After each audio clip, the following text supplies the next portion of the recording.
నాకు ఎందుకో కొంచెం యావరేజ్ అనిపిస్తుంది.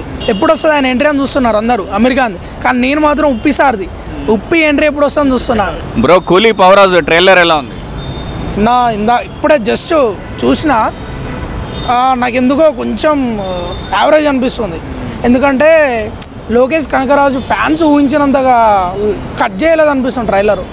అంటే మనం ఇట్లా కూడా ఆలోచించవచ్చు, ట్రైలర్ ఇంత ఓన్లీ క్యారెక్టర్స్ వాళ్ళ క్యారెక్టర్స్ పరిచయం చేశారు మూవీలో, ఎవరెవరే క్యారెక్టర్స్ ఎవరెవరు యాక్టర్స్ మనకు పరిచయం చేసినట్టు కట్ చేశారు అంతే తప్ప మనం పెద్ద ఎక్స్పెక్ట్ చేసినట్టుగా మన ఎక్స్పెక్టేషన్స్ అందేటట్టు లేదు.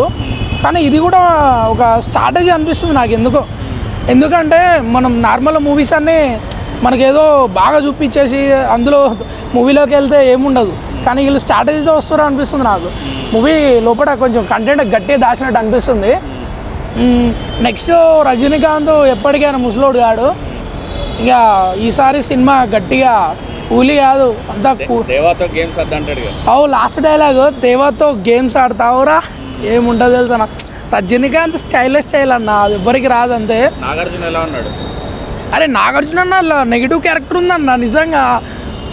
మన్నోడు నాగార్జున ఆయనది ఎట్లాగో ఆయన మన్మధుడు, ఇక విలన్ క్యారెక్టర్ అనుకుంటా నాకు తెలిసి ట్రైలర్లో చూస్తా కొంచెం అర్థమైంది నాకు. సూపర్ ఉన్నాను, ఇద్దరు కాంబినేషన్ గట్టి కొడతారు. ట్రైలర్కి ఒక దండం అన్న నిజం చెప్తున్నా.